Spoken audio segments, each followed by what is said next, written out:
Hello students, চলে এসেছি তোমাদের সামনে আমার আজকের নতুন ভিডিও নিয়ে।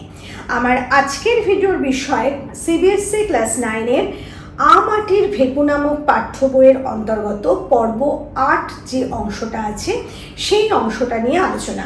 আজকের এই ভিডিওতে আমি পর্ব 8-এর সম্পূর্ণ অংশটা যতটা বড়ই হোক না কেন একসাথে তোমাদের সামনে আলোচনা করতে এসেছি, কারণ তা না হলে তোমাদের বুঝতে কোথাও অসুবিধা থেকে যেতে পারে বা ছন্দ পতন করতে পারে এই আলোচনাটার। আর আমার চ্যানেলে কিন্তু ইতিমধ্যে আমি 7টা পর্বের আলোচনা করে দিয়েছি। তোমরা যারা সেই পর্বগুলো দেখোনি, আজকে প্রথম আমার এই পর্বটা দেখতে এসেছো, তাদের জন্য বলছি অবশ্যই আগের 7টা ভিডিও তোমরা কিন্তু অবশ্যই দেখে নিও। আজকের এই ভিডিওতে আমরা যে পর্ব 8-এর আলোচনা নিয়ে এসেছি তার নাম হচ্ছে রেলের পথ। এই পর্বটা বিভূতিভূষণ বন্দ্যোপাধ্যায়ের পথের পাঁচালী উপন্যাসের পর্ব 16 থেকে সংগৃহীত। রেলের পথ। এবার বাড়ি হইতে যাইবার সময় হরিহর ছেলেকে সঙ্গে করিয়া লইয়া চলিল। বলিল, বাড়ি থেকে কিছু খেতে পায় না, তবুও বাইরে বেরোলে দুধটা ঘিটা পাবে, ওর শরীরটা সারবে। এখন আমরা জানি যে হরিহর হচ্ছে অপুর পিতা এবং তিনি যজমানির যে কারবার করেন সেখানে তার শিষ্য বাড়িতে এই ছেলেকে নিয়ে সঙ্গে করে যাচ্ছেন। তার কারণ হিসেবে তিনি বলেছেন যে তার দুর্বল শরীরটা সেরে যাবে তার শিষ্যদের বাড়িতে একটু ভালো খাওয়া দাওয়া হলে। অপু জন্মিয়া অবধি কোথাও কখনো যায় নাই। এই গায়েরই বকুলতলা, গোসাই বাগান, চালতেতলা, নদীর ধার, বড়জোর নবাবগঞ্জ যাইবার পাকা সড়ক, এই পর্যন্ত তাহার দৌড়। মাঝে মাঝে বৈশাখ কি জ্যৈষ্ঠ মাসে খুব গরম পড়িলে বৈকালে দিদির সঙ্গে নদীর ঘাটে গিয়া দাঁড়াইয়া থাকিত। আজ সেই অপু সর্বপ্রথম গ্রামের বাহিরে পা দিল। এখানে বলি, আজ সেই অপু সর্বপ্রথম গ্রামের বাহিরে পা দিল, একটা ইম্পর্টেন্ট লাইন। এই লাইন তুলে তোমাদের প্রশ্ন হতে পারে যে কি কারণে অপু গ্রামের বাইরে পা দিয়েছে, কার সাথে পা দিয়েছে, সে কোথায় যাচ্ছে, কি কারণে যাচ্ছে, এই ধরনের প্রশ্ন হতে পারে। এরপরে যে প্রশ্নটা হতে পারে, এর আগে অপু কোন কোন জায়গা গেছে, তার গ্রামের যে অংশগুলো অপু আগে গেছে সেই অংশের একটা লিস্ট কিন্তু একটু আগে বইয়ের মধ্যে দেওয়া আছে। সেগুলো বকুলতলা, গোসাই বাগান, এই যে অংশটা, এটা অবশ্যই লার্নিং পার্ট, এটা লার্ন করবে। কয়েকদিন হইতেই উৎসাহে তার রাত্রিতে ঘুম হওয়া দায় হইয়া পড়িয়াছিল। দিন গণিতে গণিতে অবশেষে যাইবার দিন আসিয়া গেল। তোমরা নিজেরাও জানো যে যদি কোথাও বেড়াতে যাওয়ার থাকে তাহলে সেই বেড়াতে যাওয়ার আগের দুদিন ঠিক ঘুম হয় না ভালো করে। যাব, কি করব, কোন জামা কাপড় পরবো, এরকম একটা বিষয় আজকের দিনে আমরা ভাবতে থাকি বা ছোট ছোট বাচ্চারা ভাবতে থাকে।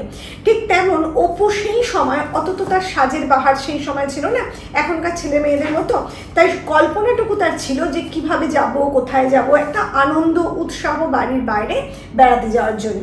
সেই কারণেই অপু কিন্তু 2 দিন ধরে ঘুম হচ্ছিল না। তাহাদের গ্রামের পথটি বাঁকিয়া নবাবগঞ্জের সড়ককে ডাইনে ফেলিয়া মাঠের বাহিরে আষাঢ় দুর্গাপুরের কাঁচা রাস্তার সঙ্গে মিশিয়াছে। দুর্গাপুরের রাস্তায় উঠিয়াই সে বাবাকে বলিল, বাবা, যেখান দিয়ে রেল যায় সেই রেলের রাস্তা কোন দিকে? তাহার বাবা বলিল, সামনেই পড়বে, এখন চলো না, আমরা রেল লাইন পেরিয়ে যাব এখন। সেবার তাহাদের রানীগাইয়ের বাছুর হারাইয়াছিল। নানা জায়গায় 2 দিন ধরিয়া খুঁজিয়াও কোথাও পাওয়া যায় নাই। সে তার দিদির সঙ্গে দক্ষিণা মাঠে বাছুর খুঁজিতে আসিয়াছিল। তার মানে এই যে জায়গাটার কথা বলা হচ্ছে, দুর্গাপুরের রাস্তা, সে কাঁচা রাস্তা পার হয়ে যখন সে বাবার সাথে এসেছে, সেই রাস্তা অব্দি সে এসেছে একবার বাছুর খুঁজতে খুঁজতে দিদির সাথে, সেটা অপুর মনে পড়ছে। আর এই স্থানে এসে দিদি তাকে বলেছিল যে সামনে রেল লাইন আছে এবং সেই রেলগাড়ি দেখার উদ্দেশ্যে সে রওনাও হয়েছিল কোনো এক সময়, সেই অংশটাও আমরা এখানে পাবো। যাই হোক, এখানে সে বাবাকে জিজ্ঞেস করছে কখন দেখবো, কোথায় সেটা। তাহার দিদি পাকা রাস্তার ওপারে বহুদূর ঝাপসা মাঠের দিকে এক দৃষ্টে চাহিয়া কি দেখিতেছিল। হঠাৎ সে বলিয়া উঠিল, এক কাজ করবি অপু, চল যাই, আমরা রেলের রাস্তা দেখে আসি, যাবি? অপু বিস্ময়ের সুরে দিদির মুখের দিকে চাহিয়া বলিল, রেলের রাস্তা? সে যে অনেক দূর, সেখানে কি করে যাবি? আসলে অপুর দিদি অপুর থেকে বয়সে বড়, সে দূর কাছে এত ভাবে না। তার কাছে যে কোনো জিনিস, উৎসাহের জিনিস, অবিস্মরণীয়, মানে যেটা একটা মনে রাখার মতো ঘটনা, মনে রাখার মতো জিনিস দেখার একটা উৎসাহ, তার কাছে যতটা অপুর কাছে ততটা হলেও অপুর মধ্যে ভয়টা দিদির থেকে একটু বেশি। তাই সে ভেবেছে যে কোথায় রেল লাইন, কত দূর কি করে যাব। তাহার দিদি বলিল, বেশি দূর বুঝি? কে বলেছে তোকে? ওই পাকা রাস্তার ওপারে তো। অপু বলিল, কাছে হলে তো দেখা যাবে, পাকা রাস্তা থেকে দেখা যায় যদি, চল গিয়ে দেখি। দুইজনে অনেকক্ষণ নবাবগঞ্জের সড়কে উঠিয়া চারিদিকে চাহিয়া দেখিল। তাহার দিদি বলিল, বড্ড অনেক দূর বোধ হয়, যাওয়া যাবে না, কিছু তো দেখা যায় না, অত দূর গেলে আবার আসবো কি করে? এইবার দিদির হিসাবে, দিদির মতোই তার ভাবনা হয়েছে যে অত দূর চলে যাব, তারপর যদি সত্যি আসতে না পারি, ফিরে আসতে না পারি। তাহার সতৃষ্ণ দৃষ্টি কিন্তু দূরের দিকে আবদ্ধ ছিল, লোভও হইতেছিল, ভয়ও হইতেছিল। হঠাৎ তাহার দিদি মরিয়াভাবে বলিয়া উঠিল, চল যাই, গিয়ে দেখে আসি অপু, কত দূর আর হবে, দুপুরের আগে ফিরে আসবো এখন, হয়তো রেলের গাড়ি দেখা যাবে এখন, মাকে বলবো বাছুর খুঁজতে দেরি হয়ে গেল। ছোট ছোট ছেলে মেয়েদের ভাবনা, একটা বিশেষ বিস্ময়বোধক জিনিস সে দেখতে যাচ্ছে, সেখানে একটা ছোট্ট মিথ্যে কথা বলা যেতেই পারে। দিদি তাই জন্য অপুকেই কথা বলেছে। প্রথম তাহার একটুখানি এদিক ওদিক চাহিয়া দেখিল কেহ তাহাদিগকে লক্ষ্য করিতেছে কিনা। পরে পাকা রাস্তা হইতে নামিয়া পড়িয়া দুপুর রোদে ভাই বোনে মাঠ বিল জলা ভাঙিয়া সোজা দক্ষিণ মুখে ছুটিল। দৌড় দৌড় দৌড়, পরে যাহা হইল তাহা সুবিধাজনক নয়। খানিক দূর গিয়া একটা বড় জলা পড়িল একেবারে সামনে, হোগলা আর শোলা গাছে ভরা। এইখানে আসিয়া তাহারা পথ হারাইয়া ফেলিল। কোনো গ্রামও চোখে পড়ে না, সামনে ও দুপাশে কেবল ধান ক্ষেত, জলা আর বেত ঝোপ। ঘন বেতবনের ভিতর দিয়া যাওয়া যায় না, পাকে পা পুঁতিয়া যায়। শেষে রৌদ্র এমন বাড়িয়া উঠিল যে শীতকালেও তাহাদের গা দিয়া ঘাম ঝরিতে লাগিল। এই জায়গাটা আন্ডারলাইন করতে পারো যে কোন সময় কখন তাদের শীতকালে ঘাম হচ্ছিল, কেন হচ্ছিল। এক্ষেত্রে বলি, অপু এবং দুর্গা রেলের রাস্তা কোথায় জানে না, কিন্তু তাদের বিস্ময়, তাদের দেখার একটা আগ্রহ, সেই কারণে তারা দূরের রাস্তায় পা বাড়িয়েছে।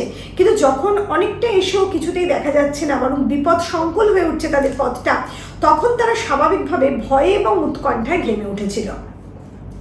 দিদির পরনে কাপড় কাঁটায় নানা স্থানে ছিঁড়িয়া গেল। তাহার নিজের পায়ের তলা হইতে 2-3 বার কাঁটা টানিয়া টানিয়া বাহির করিতে হইল। শেষে রেল রাস্তা দূরের কথা, বাড়ি ফিরাই মুশকিল হইয়া উঠিল। অনেক দূরে আসিয়া পড়িয়াছে, পাকা রাস্তাও আর দেখা যায় না। জলা ভাঙিয়া ধান ক্ষেত পার হইয়া যখন তাহারা বহু কষ্টে আবার পাকা রাস্তায় আসিয়া উঠিল, তখন দুপুর ঘুরিয়া গিয়াছে। বাড়ি আসিয়া তাহার দিদি ঝুড়ি ঝুড়ি মিথ্যা কথা বলিয়া তার নিজের ও তাহার পিঠ বাঁচাইল। এই যে বাড়ি আসিয়া তাহার দিদি ঝুড়ি ঝুড়ি মিথ্যে কথা বলে, এই লাইনটা ফুল আন্ডারলাইন করে রাখো। এইখান থেকে এই লাইনটা তুলে প্রশ্ন হতে পারে, কি কারণে মিথ্যে কথা বলতে হয়েছিল তাদের, তারা কোথায় গেছিল সেই বর্ণনাটা, এই সমস্ত বর্ণনাটা, মানে তারা যাওয়ার পথে কি পেয়েছিল, কখন তারা গেছিল, এবং সেই যাত্রাপথে তাদের কি কি অসুবিধা হয়েছিল, সবটাই কিন্তু বলতে হবে। সেই রেলের রাস্তা আজ এমনই সহজভাবে সামনে পড়িবে, সেজন্য ছুটিতে হইবে না, পথ হারাইতে হইবে না, বকুনি খাইতে হইবে না। কিছুদিন গিয়া সে বিস্ময়ের সহিত চাহিয়া দেখিল, নবাবগঞ্জের পাকা সড়কের মতো একটা উঁচু মতো রাস্তা মাঠের মাঝখান চিরিয়া ডাইনে বাঁয়ে বহু দূর গিয়াছে। রাঙা রাঙা খোয়ার রাশি উঁচু হইয়া ধারের দিক সারি দেওয়া, সাদা সাদা লোহার খুঁটির উপর যেন একসঙ্গে অনেক দড়ির টানা বাঁধা। যতদূর দেখা যায় ওই সাদা খুঁটি ও দড়ির টান বাঁধা দেখা যাইতেছে। তার বাবা বলিল, ওই দেখো খোকা, রেলের রাস্তা। রেলের রাস্তা কিরকম সে দেখলো, যে খোয়া বিছানো রাস্তা এবং লোহার পাত পাতা আছে এবং উপরে তার টানানো আছে। সেই দৃশ্য প্রথম অপু দেখলো। কোন দৃশ্য অপু প্রথম দেখেছিল রেলের রাস্তায়, সেটা কিন্তু তোমাকে এই অংশ দিয়ে লিখতে হবে। অপুর সব থেকে বেশি ভালো লেগেছিল কোন বিষয়টা, যে একদিন দিদির সাথে যে রাস্তা দেখতে প্রচণ্ড ভয় আতঙ্ক, অনেক ঝুঁকি নিয়ে এসে যাচ্ছিল, আজ কোনো রকম ভয় নেই, আতঙ্ক নেই, পথের মাঝে সেই দৃশ্য সে দেখতে পাবে বা প্রত্যক্ষ করবে। এই আনন্দ তার অনেক বেশি বুকে বেজেছিল। যাই হোক, অপু এক দৌড়ে ফটক পার হইয়া রাস্তার উপর আসিয়া উঠিল। পরে সে রেলপথের দুই দিকে বিস্ময়ের চোখে চাহিয়া চাহিয়া দেখতে লাগিল। দুইটা লোহা বরাবর পাতা কেন? রেল লাইন যেমন হয়, দুটো লোহা পাতা থাকে একেবারে সমান্তরাল করে, উহার উপর দিয়া রেলগাড়ি যায় কেন? মাটির উপর দিয়া না গিয়া লোহার উপর দিয়া যায় কেন? পিছলাইয়া পড়িয়া যায় না কেন? ওগুলোকে তার বলে। তারের মধ্যে শোঁ শোঁ কিসের শব্দ? তারে খবর যাইতেছে। কাহারা খবর দিতেছে? কি করিয়া খবর দেয়? ওদিকে কি স্টেশন, এদিকে কি স্টেশন? কিছুক্ষণ এইভাবে ক্রমাগত প্রশ্ন চলিল।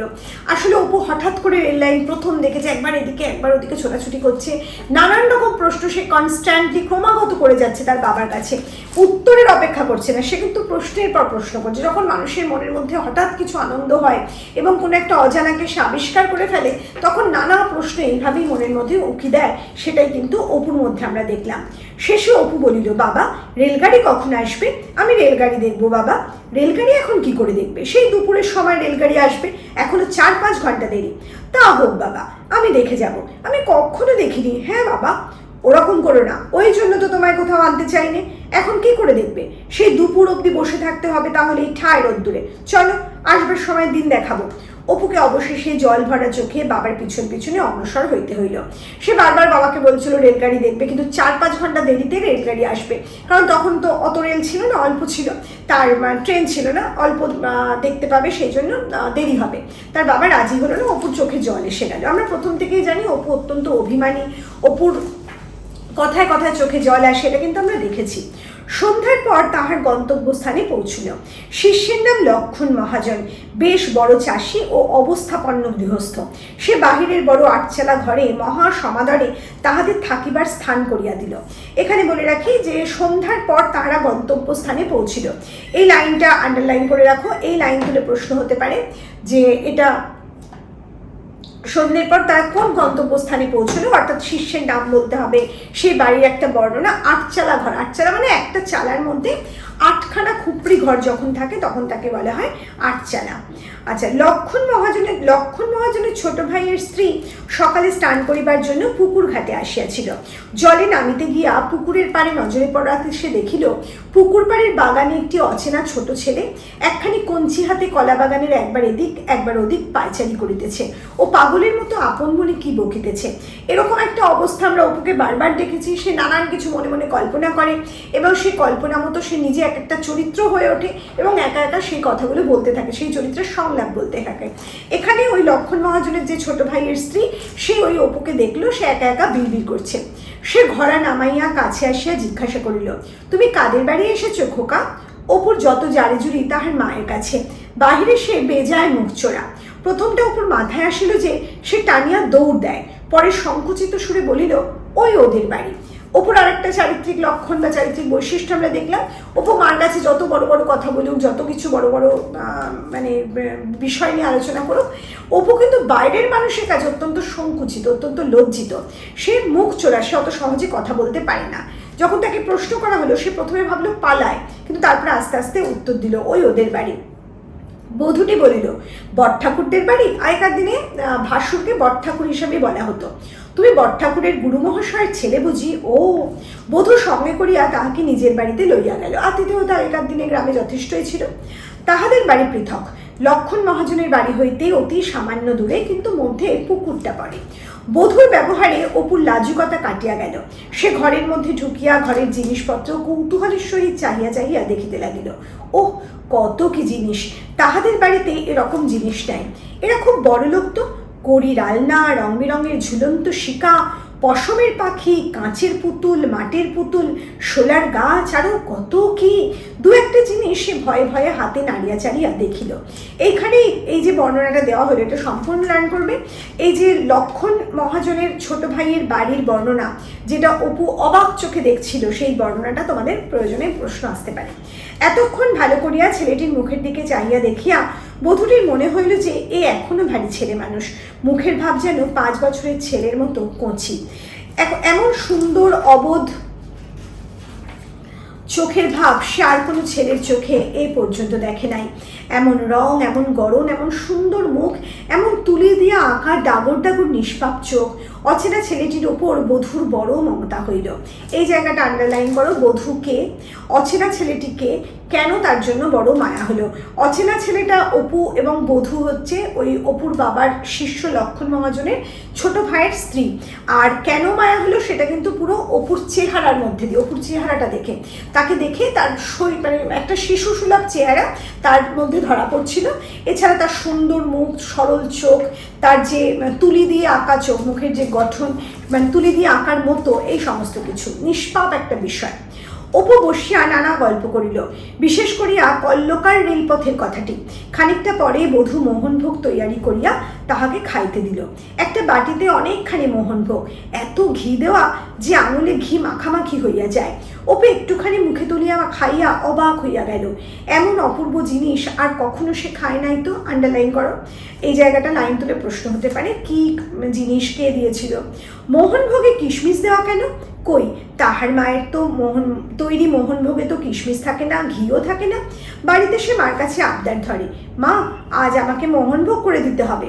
তাহার মা হাসি মুখে বলে, আচ্ছা ওবেলা তোকে করে দেব।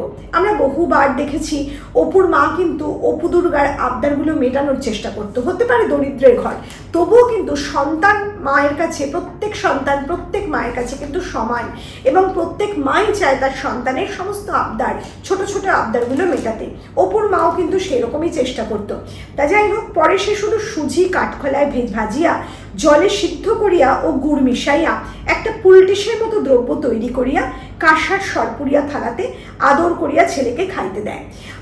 ওখানে মোহনভোগে কিশমিশ আছে, ঘি দিয়ে ভাজা, কিন্তু অপুর মা শুধুমাত্র কড়াইতে ভেজে, কাঠের ইয়েতে আগুনে ভেজে জল দিয়ে কোনো রকমের গুড় দিয়ে বানিয়ে দেয় একটা নরম দলার মতো। এই যে বলেছে না পুলটিস, পুলটিস হচ্ছে নরম একটা দলা, সেই দলার মতো একটা জিনিস সে খেয়েছে। সে এরকম একটা সুগন্ধি, এত সুন্দর সুমধুর, মানে তার স্বাদ, এরকম কিছু সে খায়নি। অপু তাহাই খুশির সহিত এতদিন খাইয়া আসিয়াছে। মোহনভোগ যে এরূপ হয় তাহা সে জানিত না। আজ তাহার মনে হইল এই মোহনভোগে আর মায়ের তৈয়ারি মোহনভোগে আকাশ পাতাল তফাৎ। সঙ্গে সঙ্গে মায়ের ওপর করুণায় ও সহানুভূতিতে তাহার মন ভরিয়া উঠিল। ওইটুকু ছেলে সঙ্গে সঙ্গে এই ঘটনায় মায়ের ওপর সহানুভূতি এবং করুণায় তার মন ভরে গেল। অন্য ছেলে হলে কি ভাবতো, বা বাড়ি গিয়ে কি বলতো, কি বাজে তুমি বানাও, ওরা কি সুন্দর বানায়, তুমি কেন এরকম বানাও না। অপু কিন্তু অত্যন্ত কম বয়সে তার বুদ্ধি প্রখর, সে অত্যন্ত বিচক্ষণ, সে বুঝতে পারে তার বাড়ির অবস্থা। করুণা এবং সহানুভূতি কেন? তার মায়ের প্রতি করুণা, যে তার মা পারে না, প্রথমে সহানুভূতি এর পরেই কেন সেটা আমরা একটু পরে দেখবো। আসলে তারা যে গরিব, তারা যে এত উপকরণ জোগাড় করতে পারে না, সেটাও কিন্তু অপু বুঝতে পেরেছিল, তাই মায়ের জন্য সহানুভূতি হলো। যাই হোক, হয়তো তাহার মা জানে না যে এইভাবে মোহনভোগ তৈয়ারি করতে হয়, এটাই করুণার কারণ। সে যেন আচ্ছাভাবে বুঝিল তাহার মা গরিব, তারপরেই সহানুভূতির প্রসঙ্গ, তাহারা গরিব, তাই তাহাদের বাড়ি ভালো খাওয়া দাওয়া হয় না। ওইটুকু ছোট্ট শিশু, তার মনের মধ্যে আসছে যে তারা গরিব। এটা কিন্তু একটা দেশের লজ্জা, একটা জাতির লজ্জা, যে একই দেশের মধ্যে বাস করছে একটা মানুষ কত দরিদ্র আর একটা মানুষ কত ধনী। একদিকে অঢেল আছে, তারা খেয়ে ছড়াচ্ছে, আর একদিকে তারা খেতে পাচ্ছে না। এই দৃশ্যটা কিন্তু আমাদের দেশের চিরাচরিত। আমরা যত উন্নতই হই না কেন, সেই জায়গাটা যেন কিছুতেই কাটিয়ে ওঠে না যে একটা দল প্রচণ্ড গরিব আর একটা দল প্রচণ্ড ধনী। এই বিষয়টা কিন্তু এখানে দেখানো হয়েছে। সেটা অপুর সেই আত্মীয়দের বাড়ি হোক, সেই যে পাশে থাকে সতু দাদাদের বাড়ি, সেই আত্মীয়র বাড়ি হোক, আর অপুর বাড়ি হোক, সেই এই অপুর বাবার শিষ্যের বাড়ি হোক, আবার অন্যদিকে অপুরদের যে দারিদ্রের ছবি, এখানে কিন্তু এই একটা জায়গার মধ্যেই ঔপন্যাসিক দেখিয়েছেন একই সাথে পাশাপাশি বাস করছে ধনী এবং দরিদ্র। এই যে ধন বৈষম্য, তার একটা মানে অদ্ভুত চেহারা একেবারে যাকে বলা হয় মানে ভালোভাবে প্রকাশ করে দেওয়া হয়েছে এই অংশের মধ্যে দিয়ে। একদিন পাড়ার এক ব্রাহ্মণ প্রতিবেশীর বাড়ি অপুর নিমন্ত্রণ হইল। এটা কিন্তু ওই শিষ্যের বাড়ি, ওই জায়গায়। দুপুরবেলা সেই বাড়ির একটি মেয়ে আসিয়া অপুকে ডাকিয়া লইয়া গেল। ওদের রান্নাঘরের দাওয়ায় যত্ন করিয়া পিড়ি পাতিয়া জল ছিটাইয়া অপুকে খাবার জায়গা করিয়া দিল। যে মেয়েটি অপুকে ডাকিতে আসিয়াছিল নাম তার অমলা, বেশ টকটকে ফর্সা রং, সরি, বড় বড় চোখ, বেশ মুখখানি, বয়স তার দিদির মতো। অমলার মা কাছে বসাইয়া তাহাকে খাওয়াইলেন, নিজের হাতের তৈয়ারি চন্দ্রপুলি পাতে দিলেন। খাওয়ার পর অমলা তাহাকে সঙ্গে করিয়া বাড়ি দিয়া গেল। এখানেও কিন্তু একটা বর্ণনাময় অংশ আছে, যে একদিন পাড়ার এক ব্রাহ্মণ প্রতিবেশীর বাড়ি অপুর নিমন্ত্রণ হয়েছিল, সেই অংশের একটা বর্ণনা। অমলা কিন্তু অপুর থেকে বড়, এবং অমলা অপুর কাছে যেন তার দিদির মতো। আমরা এখানে দেখলাম যে ওই লক্ষণ মহাজনের যে ভাইয়ের স্ত্রী অথবা অমলা, প্রত্যেকের সাথেই কিন্তু অপু আস্তে আস্তে নিবিড় হয়ে যাচ্ছে, তাদের সাথে স্বচ্ছন্দে সে কথাবার্তা বলছে। আসলে অপু প্রথমে লজ্জা পায়, ভয় পায়, এরপরে কিন্তু অপুর মনের মধ্যে তারা আবার স্থান করে নেয়, জায়গা করে নেয়। অপু সহজেই কিন্তু মানুষের সাথে মানিয়ে নিতে পারে, স্বাচ্ছন্দ্য প্রথমে বোধ না করলেও পরক্ষণেই কিন্তু সে স্বাচ্ছন্দ্য বোধ করতে থাকে। এই যে একটা বিষয়, অপু চরিত্রের বিশেষ বিষয় আমরা কিন্তু দেখলাম। এরপরে কি, নিজের হাতে তৈরি চন্দ্রপুলি অপুর পাতে দেওয়া হলো, মানে নিজের হাতে বানিয়েছেন। খাওয়ার পর অমলা তাকে সঙ্গে করে বাড়ি দিয়ে গেল। সেদিন বৈকালে খেলিতে খেলিতে অপুর পায়ের আঙুল হঠাৎ বাগানের বেড়ার দুই বাঁশের ফাঁকে পড়িয়া আটকাইয়া গেল। টাটকা ছেঁড়া নতুন বাঁশের বেড়া, আঙুল কাটিয়া রক্তারক্তি হইল। অমলা ছুটিয়া আসিয়া পাখানা বাঁশের ফাঁক হইতে সাবধানে বাহির না করিলে গোটা আঙুলটাই হয়তো কাটা পড়িত। সে চলিতে পারিতেছিল না। অমলা তাহাকে কোলে করিয়া গোলার পাশ হইতে পাথরকুচি পাতা তুলিয়া বাটিয়া আঙুলে বাঁধিয়া দিল, পাছে বাবার কাছে বকুনি খাইতে হয়। এই ভয়ে অপু এ কথা কাহারও নিকট প্রকাশ করিল না। এই যে একটা বিষয়, অপুর কাছে দুর্গা যেমন, অপুর কাছে অমলাও কিন্তু তেমন হয়ে উঠল। এই স্থানে লেখক আরেকটা বিষয় দেখাতে চাইলেন যে ধনী মাত্রই খারাপ হয় না। যে ধনীর চিত্র অপু তার আত্মীয়দের মধ্যে দেখেছে, যে হিংসা, যে একটা না ভালোবাসার বিষয়, এখানে কিন্তু অমলার বাড়ি বা অমলার মধ্যে সেই ধনী হলেও তাদের মধ্যে ভালোবাসা কিন্তু অন্যরকম। সেখানে কিন্তু ভালোবাসার কোনো ঘাটতি আমরা দেখতে পাই না। তা যাই হোক, এই হচ্ছে ব্যাপার। পা কেটে গেছিল, সে আদর করে তাকে পায়ের মধ্যে সেই পাতা, গ্রামের যে পাতা তুলে লাগিয়ে দেওয়া, বেটে লাগিয়ে দেওয়া, সমস্ত কিছু করেছে, কোলে তুলে বার করেছে, এগুলো তার দিদির মতোই লেগেছে। অপু অমলার সঙ্গে তাহাদের বাড়ি গেল। অমলা তাহাদের আলমারি খুলিয়া কাঁচের বড় মেমপুতুল, মোমের পাখি, শোলার গাছ, আরও কত কি দেখাইল। কালীগঞ্জের স্নানযাত্রার মেলা থেকে সেসব নাকি কেনা। এইটা কিন্তু ছোট ছোট প্রশ্নের জন্য ইম্পর্টেন্ট, কোথা থেকে সেগুলো অমলা কিনেছিল। কালীগঞ্জের স্নানযাত্রার মেলা। আচ্ছা, অপু জিজ্ঞাসা করিয়া জানিল। আচ্ছা, এক্ষেত্রে বলি, একটা মাত্রই অবজেক্টিভ তা কিন্তু নয়, প্রচুর ছোট ছোট প্রশ্ন আসে, টেক্সট খুব ভালো করে পড়তে হবে। কত নতুন নতুন খেলার জিনিস, একটা রবারের বাঁদর, সেটা তুমি যেদিকে চাও তোমার দিকে চাহিয়া চোখ পিটপিট করিবে। একটা কিসের পুতুল, সেটার পেট টিপিলে মৃগীরোগীর মতো হঠাৎ হাত পা ছুড়িয়া দুহাতে খঞ্জনি বাজাইতে থাকে। সকলের চেয়ে আশ্চর্যের জিনিস হইতেছে একটা টিনের ঘোড়া। রানুদির কাকা তাহাদের বাড়ির দালানের ঘড়িতে যেমন দম দেয়, ওই রকম দম দিয়া ছাড়িয়া দিলে সেটা ঘর ঘর করিয়া মেঝের উপর চলিতে থাকে, অনেক দূর যায়, ঠিক যেন একেবারে সত্যিকারের ঘোড়া। সেটা দেখিয়া অপু অবাক হইয়া গেল। হাতে তুলিয়া বিস্ময়ের সহিত উল্টাইয়া পাল্টাইয়া দেখিয়া অমলের দিকে চাহিয়া বলিল, এ কিরকম ঘোড়া? বেশ তো, এ কোথা থেকে কেনা? এর দাম কত? অপুর মনের মধ্যে প্রচুর প্রশ্ন। আমরা অপুকে প্রথম থেকে দেখেছি, অপুর মনের মধ্যে কিন্তু অসম্ভব প্রশ্ন থাকে। আর এইখানে এটাই কিন্তু সব থেকে লক্ষণীয় বিষয়, যে যখন শিশুরা প্রশ্ন করে তাদের মধ্যে কিন্তু অদম্য জানার আগ্রহ তৈরি হয়, এবং সেই সময় তার সেই প্রশ্নের উত্তরগুলো তাকে দিতে হয়, তাহলে সে সঠিকভাবে বেড়ে ওঠে। তা না হলে কিন্তু তার যে জানার আগ্রহ, সেটা সেখানেই মরে যায়। সেই কারণে শিশুর বিকাশ, যাকে বলে সঠিক বিকাশ, ওভাবেই হয়। যেমন আমরা ছোটবেলায় দেখেছি, অপুকে কিন্তু তার মা প্রত্যেকটা কথার উত্তর দিতে বিরক্ত হয়েছে কখনো কখনো অপুর মা, অপু দুর্গার মা, কিন্তু তবুও কিন্তু উত্তর দিতে তিনি সবসময় চেষ্টা করেছেন। তাই যাই হোক, অপু এখানেও নানান রকম প্রশ্ন করতে থাকলো অমলাকে। তাহার পর অমলা তাহাকে একটা সিঁদুরের কৌটা খুলিয়া দেখাইল। সেটার মধ্যে রাঙা রঙের একখানা ছোট রাংতার মতো কি। অপু বলিল, ওটা কি রাংতা? অমলা হাসিয়া বলিল, রাংতা হবে কেন? সোনার পাত দেখনি? অপু সোনার পাত দেখে নাই। সোনার রং কি অত রাঙা? সোনার পাতখানা নাড়িয়া চাড়িয়া ভালো করিয়া দেখিতে লাগিল। অমলার সহিত বাড়ি ফিরিতে ফিরিতে সে ভাবিল, আহা, দিদিটার এসব খেলনা কিছুই নেই, মরে কেবল শুকনো নাটা ফল আর রড়ার বিচি কুড়িয়ে, আর শুধু পরের পুতুল চুরি করে মার খায়। তাহার দিদির বয়সে অন্য কোনো মেয়ের খেলনার ঐশ্বর্য যে কত বেশি, তাহা সে এ পর্যন্ত কোনো দিন দেখে নাই। আজ তুলনা করিবার সুযোগ পাইয়া দিদির প্রতি গভীর করুণায় তাহার মনটা যেন গলিয়া গেল। এই লাইনটা আন্ডারলাইন করো আজ থেকে। আচ্ছা, এই যে অমলার যে অত জিনিস, সোনার পাত পর্যন্ত তার কাছে আছে, এই যে জিনিসগুলো, অমলার খেলনাগুলোর বর্ণনা অবশ্যই লার্ন করবে, এবং তার দিদির খেলনা কি সেটাও কিন্তু অবশ্যই লার্ন করবে, এবং তার দিদির সাথে অমলার যে পার্থক্য, অমলাও খেলে, তার দিদিও খেলে, কিন্তু তার খেলনার যে পার্থক্য, বৈসাদৃশ্য, সেটা দেখে কিন্তু অপুর মনটা দুঃখে ভরে গেল, তার দিদির জন্য করুণায় গলে গেল তার গলা।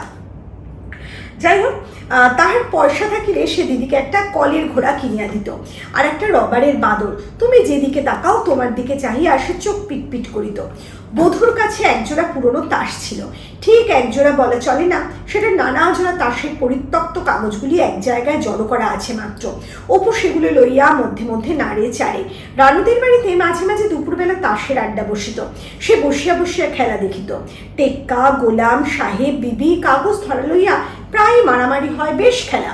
ওখানে যে বধূরা তাস খেলে, সেই তাস দেখে তার মনে পড়ছে ওই পাশের বাড়ি যে ওরাও তাস খেলে, কিন্তু তার মা দিদি এরা কেউ তাসের খেলা জানে না। সে তাস খেলিতে জানে না, তাহার মা দিদি কেহই জানে না। এক একদিন তাহার মা তাস খেলিতে যায়, তাহার মাকে লইয়া কেহ বসিতে চায় না, সকলে বলে ও কিচ্ছু খেলা জানে না। সে যদি একজোড়া তাস পায় তবে সে মা আর দিদি খেলে। আমরা এই অংশের মধ্যে দেখছি যে অপু সব সময় কিন্তু প্রতি মুহূর্তে কিন্তু তার বাড়ির সাথে অন্য বাড়ির, তার মায়ের সাথে অন্য বাড়ির মায়ের, তার দিদির সাথে অন্য বাড়ির কোনো দিদির একটা মানে বৈসাদৃশ্যের মধ্যে মানে পার্থক্য চোখে দেখতে পাচ্ছে। আসলে যে অপু কোনোদিন বাড়ির বাইরে যায় না, সে যখন প্রথম বাড়ির বাইরে গেছে এবং তার বাড়ির যে দারিদ্র্যের ছবি, সেই দারিদ্র্যের পাশাপাশি অন্যের প্রচুর মানে আর্থিক সম্পত্তি, তাদের যে খেলনা, তাদের বেড়ে ওঠার সামগ্রী, এগুলো দেখে সে পার্থক্যটা বুঝতে পারছে। অর্থাৎ এই প্রথম অপু ধনী দারিদ্র্যের মধ্যে একটা পার্থক্যকে উপলব্ধি করতে পারছে। যাই হোক, সে যদি একজোড়া তাস পায় হলো। সন্ধ্যার পর বধূর ঘরে অপুর নিমন্ত্রণ ছিল। খাইতে বসিয়া খাবার জিনিসপত্র ও আয়োজনের ঘটা দেখিয়া সে অবাক হইয়া গেল। খুব ছোট্ট একটা ফুলকাটা রেকাবিতে আলাদা করিয়া নুন লেবু, কেন নুন লেবু তো মা পাতেই দেয়, প্রত্যেক তরকারির জন্য আবার আলাদা আলাদা বাটি। উফ, তরকারি বা কত! অত বড় গলদা চিংড়ি মাথাটা কি তাহার একার জন্য? লুচি লুচি, তাহার দিদির স্বপ্ন কামনার পারে এক রূপকথার দেশের নীল বেলা আবছায়া দেখা যায়। তার মানে কত সাংঘাতিক দরিদ্র যে স্বপ্ন মায়ার কাছে, মানে একেবারে স্বপ্ন কামনা, লুচি তাদের কাছে স্বপ্নের বিষয়। মানে তারা লুচি চোখে দেখেছে, কিন্তু লুচি তাদের কাছে খাওয়া হয়ে ওঠে না, তারা এতটাই গরিব। আর আজকে সেই লুচি তার কাছে সামনে সাজানো আছে, আরও কত খাবার বাটির মধ্যে, গলদা চিংড়ির মাথা তার একার জন্য। এই সমস্ত কিছু ভেবে না অপু অবাক হয়ে যাচ্ছে। সে অবাক হয়ে ওই সমস্ত কিছুর দিকে তাকাচ্ছে আর ভাবছে। আচ্ছা, যাই হোক, আর আমরা সবসময় দেখেছি অপু তো কল্পনা করতে ভালোবাসে, অপু প্রথম থেকে কল্পনা তার মনের মধ্যে।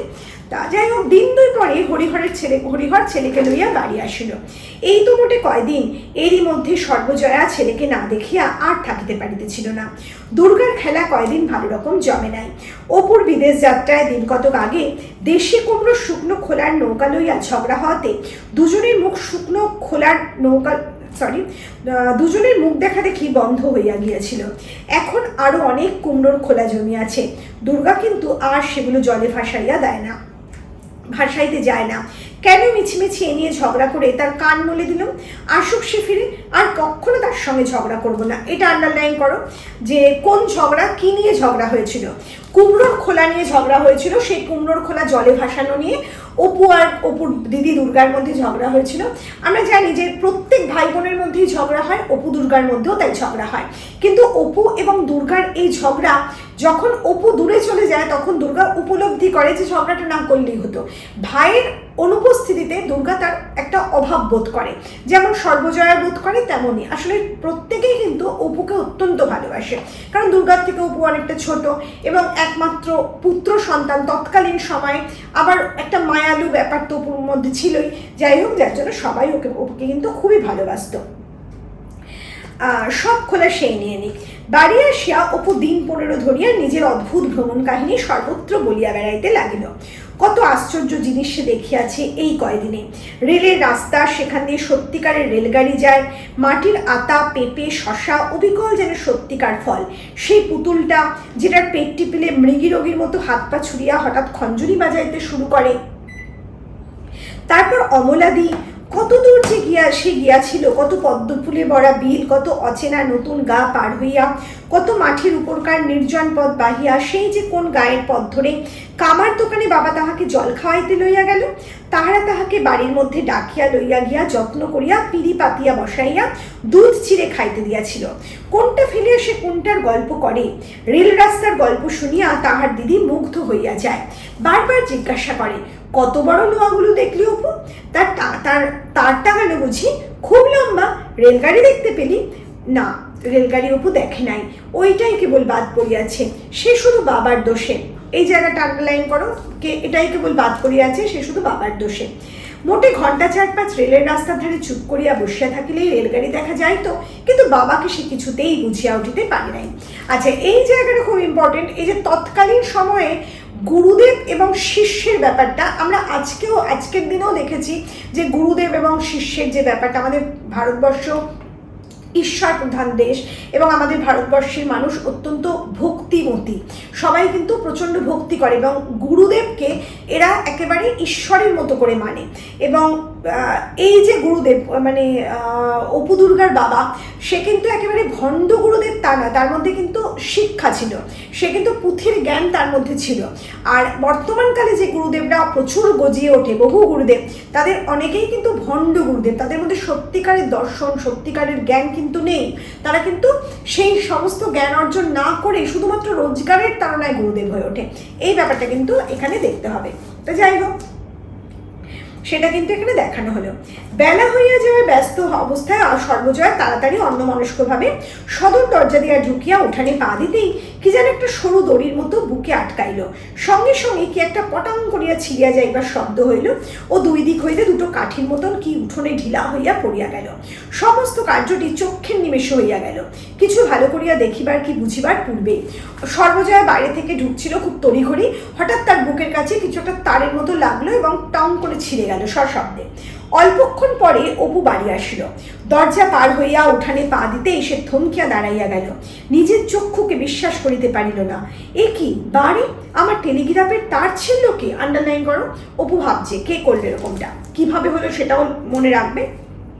পরে একটু সামলাইয়া লইয়া চাহিয়া দেখিল উঠানের মাটিতে ভিজা পায়ের দাগ এখনো মিলাই নাই। তাহার মনের ভিতর হইতে ডাকিয়া উঠিল, মা ছাড়া আর কেউ নয়। মানে বোঝাই যাচ্ছে যে অপুর মা বাড়ি থেকে এসেছে, সে মনে মনে বুঝতে পেরেছে কে করেছে এরকম কাণ্ড, কখনো আর কেউ নয়, ঠিক মা। বাড়ি ঢুকিয়া আসে দেখিল মা বসিয়া বসিয়া বেশ নিশ্চিন্ত মনে কাঁঠাল বিচি ধুইতেছে। সে হঠাৎ দাঁড়াইয়া পড়িল এবং যাত্রা দলের অভিমন্যুর ভঙ্গিতে সামনের দিকে ঝুঁকিয়া বাঁশের সপ্তমের মতো ঋণ ঋণে তীব্র মিষ্ট সুরে কহিল, আচ্ছা মা, আমি কষ্ট করে ছোটাগুলো বুঝি বনবাগান ঘেটে নিয়ে আসিনি? সর্বজয়া পিছনে চাহিয়া বিস্মিতভাবে কহিল, কি নিয়ে এসেছিস, কি হয়েছে? আমার বুঝি কষ্ট হয় না? কাঁটায় আমার হাত পা ছিঁড়ে যায়নি বুঝি? কি বলে পাগলের মতো, হয়েছে কি? কি হয়েছে? আমি এত কষ্ট করে টেলিগ্রাফের তার টাঙালাম আর ছিঁড়ে দেওয়া হয়েছে না? তুমি যত উদ্ভুটটি কাণ্ড ছাড়া একদণ্ড থাকো না বাপু, দেখছি কি পথের মাঝখানে কি টাঙানো রয়েছে, টেলিগ্রাফ কি ফেলিগ্রাফ, আসছি তাড়াতাড়ি, ছিঁড়ে গেল, তা এখন কি করবো বলো? পরে সে পুনরায় নিজের কাজে মন দিল। অপু যে কথাগুলো যেরকমভাবে মাকে বলে, মানে একটা বড় মানুষের মতো মাকে যেন শাসন করার ছলে কথাগুলো বলল। উফ, কি ভীষণ হৃদয়হীনতা! এগুলো কিন্তু অপুর মনের ভেতরকার। আগে আগে সে ভাবিত বটে যে তাহার মা তাহাকে ভালোবাসে, অবশ্য যদিও তাহার ভ্রান্ত ধারণা অনেকদিন ঘুচিয়া গিয়াছে। আগে মনে করতো মা তাকে খুব ভালোবাসে, এখন মনে হচ্ছে সব তার ভুল ধারণা, ভ্রান্ত মানে ভুল, সব কিছু ভুল। তবুও মাকে এতটা নিষ্ঠুর পাষাণী রূপে কখনো স্বপ্নে কল্পনা করেনি। বলছে মা আগের মতো ভালোবাসে না, এটা জানতো, কিন্তু মা এতটা পাষাণী সে কিন্তু এটা জানতো না, এত নিষ্ঠুর তার মা। কাল সারাদিন কোথায় নীলমণি জ্যাঠার ভিটা, কোথায় পালিতদের বড় আমবাগান, কোথায় প্রসন্ন গুরু মহাশয়ের বাসবন, ভয়ানক ভয়ানক জঙ্গলে একা ঘুরিয়া বহু কষ্টে উঁচু ডাল হইতে দোলানো গুলঞ্চলতা কত কষ্টে জোগাড় করিয়া সে আনিল। এখনই রেল খেলা হইবে, সব ঠিকঠাক আর কি না। ওহ, হঠাৎ সে মাকে একটা খুব কড়া, খুব রূঢ়, খুব বড় একটা প্রাণ বিধানো কথা বলিতে চাহিল এবং খানিকটা দাঁড়াইয়া বোধহয় অন্য কিছু ভাবিয়া না পাইয়া আগের চেয়ে তীব্র নিখাদে বলিল, আমি আজ ভাত খাবো না, যাও, কখনো খাবো না। তাহার মা বলিল, না খাবি না খাবি, যা, ভাত খেয়ে একেবারে রাজা করে দেবেন কিনা? এদিকে তো রান্না নামাতে তো তর্স হয় না, না খাবি, যা, দেখবো খিদে পেলে কে খেতে দেয়। ব্যাস, চক্ষের পলকে সব আছে, আমি আছি, তুমি আছো। সেই তাহার মা কাঁঠাল বিছি ধুইতেছে, কিন্তু অপু কোথায়? দুর্গা বাড়ি ঢুকিতে দরজার কাছে তাহাকে না দাঁড়াও, সে যেন কর্পূরের মতো উবিয়া গেল। কেবল ঠিক সেই সময় দুর্গা বাড়ি ঢুকিতে দরজার কাছে তাহাকে পাশ কাটাইয়া ঝড়ের বেগে বাহির হইয়া যাইতে দেখিয়া বিস্মিত সুরে ডাকিয়া বলিল, ও অপু, কোথায় যাচ্ছিস অমন করে? কি হয়েছে? ও অপু শোন। তাহার মা বলিল, জানি না আমি, যত সব অনাচ্ছিষ্টি কাণ্ড বাপু তোমাদের, হাড়বাস কালি হয়ে গেল। কি এক পথের মাঝখানে টাঙিয়ে রেখেছে, আসছি ছিঁড়ে গেল। তা এখন কি হবে? আমি কি ইচ্ছে করে ছিঁড়েছি? তাই ছেড়ে রাগ, আমি ভাত খাবো না। না খাস যা, ভাত খেয়ে সব একেবারে সজ্ঞে ঘন্টা দেবে কিনা তোমরা? মাতা পুত্রের এরূপ অভিমানের পালায় দুর্গাকেই মধ্যস্থ হইতে হয়। সে অনেক ডাকাডাকির পরে বেলা 2টার সময় ভাইকে খুঁজিয়া বাহির করিল। এরকম আগেও মা পুত্রের মধ্যে অভিমানের পালা হয়েছে এবং দুর্গাই মধ্যস্থতা করে সবটা মিটিয়ে দিয়েছে। তা এবার কি হয়েছিল না, অপু উঠোনের মধ্যে ওই যে গোল বিভিন্ন গাছগাছালির যে লতা হয় না, সেই লতাগুলো দিয়ে তার তৈরি করেছিল, যে রেল লাইনের ওপরে তার দেখেছিল সেই তার। কিন্তু মা তো জানে না তার তৈরি করেছে, মা আজ থেকে ছিঁড়ে গেছে সামান্য জিনিস, ওই নিয়ে ওপর অভিমান তৈরি হয়েছে। তা যাই হোক, সে অনেক ডাকাডাকির পর বেলা 2টার সময় ভাইকে খুঁজিয়া বাহির করিল। সে শুষ্ক মুখে উদাস নয়নে ওপাড়ার পথে রায়েদের বাগানে পরন্ত আম গাছের গুড়ির উপরে বসিয়াছিল। কোথা থেকে অপুকে দুর্গা খুঁজে পেল সেটা কিন্তু লিখতে হবে। আর এটাও অবশ্যই মনে রাখবে যে কি কি সংগ্রহ, মানে এই যে টেলিগ্রাফের তার তৈরি করতে গিয়ে অপু কোথায় কোথায় ঘুরেছে, কি কি সংগ্রহ করেছে। বৈকালে যদি কেউ অপুদের বাড়ি আসিয়া তাহাকে দেখিত, তবে সে কখনোই মনে করিতে পারিত না যে সেই অপু যে আজ সকালে মায়ের উপর অভিমান করিয়া দেশত্যাগী হইয়াছিল। উঠানের এ প্রান্ত হতে ও প্রান্ত পর্যন্ত আবার তার টাঙানো হইয়া গিয়াছে। অপু বিস্ময়ের সহিত চাহিয়া চাহিয়া দেখিতেছিল, কিছু বাকি নাই, ঠিক যেন একেবারে সত্যিকারের রেলের রাস্তার তার। সে সতুদের বাড়ি গিয়া বলিল, সতুদা, আমি টেলিগ্রাফের তার টাঙিয়ে রেখেছি আমাদের বাড়ির উঠোনে, চলো রেল খেলা করি, আসবে? তার কে টাঙিয়ে দিল রে? আমি নিজে টাঙালাম, দিদি ছোটা এনে দিয়েছিল। সতু বলিল, তুই খেলগে যা, আমি এখন যেতে পারবো না। অপু মনে মনে বুঝিল যে বড় ছেলেদের ডাকিয়া দল বাঁধিয়া খেলার জোগাড় করা তাহার কর্ম নয়। সতুদা তার থেকে বড়, কে তাহার কথা শুনিবে? তবুও আর একবার সে সতুর কাছে গেল।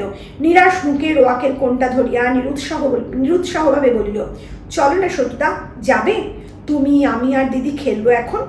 পরে সে প্রলোভনজনকভাবে বলিল, আমি টিকিটের জন্য এতগুলো বাতাবি লেবুর পাতা তুলে এনে রেখেছি। সে হাত ফাঁক করিয়া পরিমাণ দেখাইল, যাবে? সতুদা আসিতে চাইল না। অপু বাহিরে বড় মুখ চোরা। সে আর কিছু না বলিয়া বাড়ি ফিরিয়া গেল। দুঃখে তার চোখে প্রায় জল আসিয়াছিল। এত করিয়া বলিয়াও সতুদার মন ভিজিল না। পরদিন সকালে সেও তাহার দিদি দুজনে মিলিয়া ইট দিয়া একটা বড় দোকান ঘর বাঁধিয়া জিনিসপত্রের জোগাড়ে বাহির হইল। দুর্গা বন জঙ্গলের উৎপন্ন দ্রব্যের সন্ধান বেশি রাখে।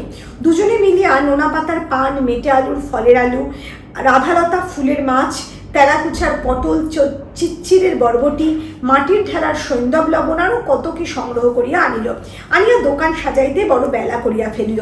অপু বলিল, চিনি কিসের করবি রে দিদি? দুর্গা বলিল, বাসতলার পথের সেই ডিবিটায় ভালো বালি আছে, মা চাল ভাজবার জন্য আনে, সেই বালি চল আনি গে, সাদা চকচক করছে, ঠিক একেবারে চিনি। আচ্ছা, এখানে বলে রাখি, অপু আর দুর্গা একটা দোকান ঘর করেছে।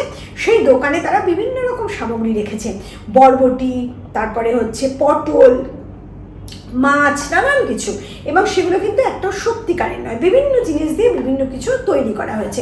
ছোটবেলায় কিন্তু আমরা যখন ছোট ছিলাম তখন আমরাও কিন্তু এরকম খেলা খেলেছি। এখন কিন্তু মানুষ সেরকম খেলা খেলে না, কারণ এখন খেলার সামগ্রী বদলে গেছে, হাতে মোবাইল ফোন। তা যাই হোক, এই খেলার মজাই আলাদা। তা অপু দুর্গাও কিন্তু সেই খেলা খেলছিল। তা এক্ষেত্রে বলে রাখি, কি দিয়ে তারা কি বানাচ্ছিল সেটা কিন্তু অবশ্যই লার্ন করে রাখবে। দুর্গা বলিল, বাসতলার, এটা হয়ে গেল।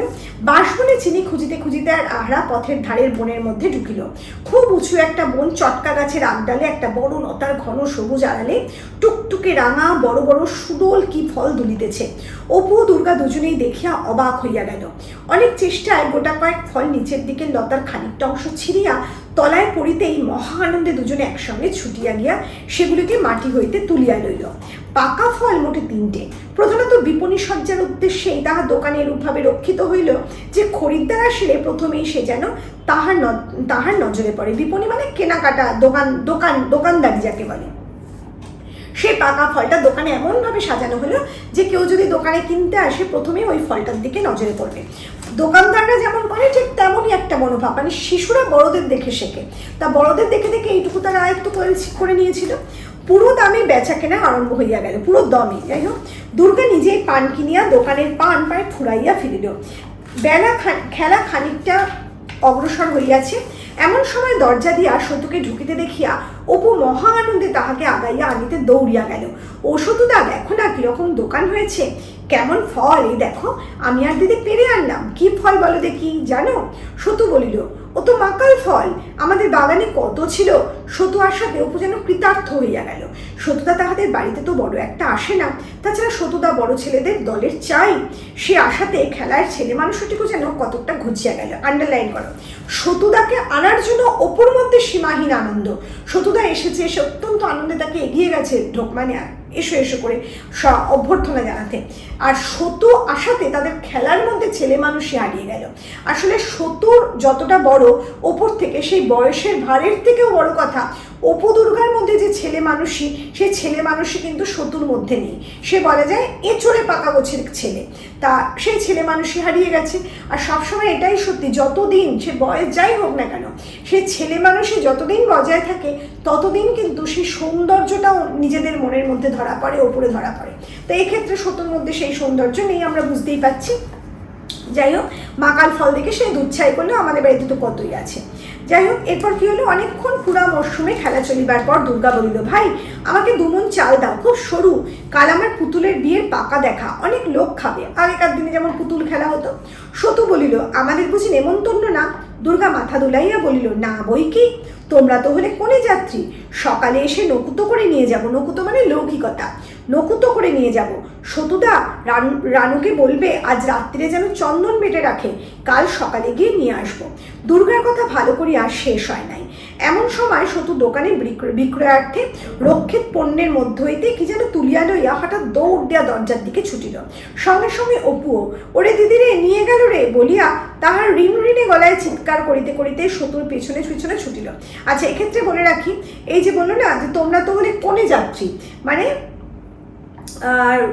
এই পুতুল বিয়ে যেটা, সেটা হচ্ছে রানুর পুতুলের সাথে দুর্গার পুতুলের বিয়ে হতো, সেই জন্য রানুর বাড়ি যেহেতু, সেই জন্য ওরা কোনে যাত্রী আর এরা হচ্ছে বরযাত্রী। যাই হোক, এবার কি হয়েছে, খেলতে খেলতে হঠাৎ কি করেছে, ওই সতু ওদের যে ফলটা আকর্ষণীয়, যেটা ওর বাড়িতে প্রচুর আছে, তাচ্ছিল্য করেছিল, সেটা নিয়ে হঠাৎ ছুট দিল। সেই ছেলেটির মধ্যে আমরা প্রথমেই বলেছি শিশু সুলভ ব্যাপার নেই, এবং তার মধ্যে বদমাইশি বুদ্ধিটা প্রখর, সে ওই সব কথায় ভুলে আছে যখন তারা, তখন সঙ্গে সঙ্গে সুযোগ বুঝে নিয়ে দৌড়িয়েছে। অপু পিছনে পিছনে ছুটেছে। বিস্মিত দুর্গা ভালো করিয়া ব্যাপারটা কি বুঝিবার আগেই সতু ও অপু দৌড়াইয়া দরজার বাহির হইয়া চলিয়া গেল। সঙ্গে সঙ্গে খেলাঘরের দিকে চোখ পড়িতেই দুর্গা দেখিল সেই পাকা মাকাল ফল তিনটের একটিও নাই। দুর্গা এক ছুট্টে দরজার কাছে আসিয়া দেখিল সতু গাবতলার পথে আগে আগে, আর অপু তাহা হইতে অল্প নিকটে পিছু পিছু ছুটিতেছে। সতুর বয়স অপুর চেয়ে 3-4 বৎসরের বেশি। তাছাড়া সে অপুর মতো ওরকম ছিপছিপে মেয়েলি গড়নের ছেলে নয়, বেশ জোরালো হাত পাওয়ালা, শক্ত। তাহার সহিত ছুটিয়া অপুর পারিবার কথা নয়। তবুও সে যে ধরি ধরি করিয়াও তুলিয়াছিল, তাহার কারণ এই যে সতু ছুটিতেছে পরের দ্রব্য আত্মসাৎ করিয়া, এবং অপু ছুটিতেছে প্রাণের দায়ে। খুব ইম্পর্টেন্ট লাইন, সতু ছুটিতেছে পরের দ্রব্য আত্মসাৎ করে, এটা আন্ডারলাইন করো। বলছে যে অপুর জিনিসটা নিয়ে সতু দৌড়ে চলে গেছে। সতু অপুর থেকে বয়সে বড়, তাছাড়া সে শক্ত সমর্থ ছিল, অপুর মতো দুর্বল নয়, মেয়েদের মতো সরু হাত পা তা নয়, সে অনেকটাই সবল। তো তবুও অপুকে প্রায় ধরে ফেলেছে। কেন ফেলেছে?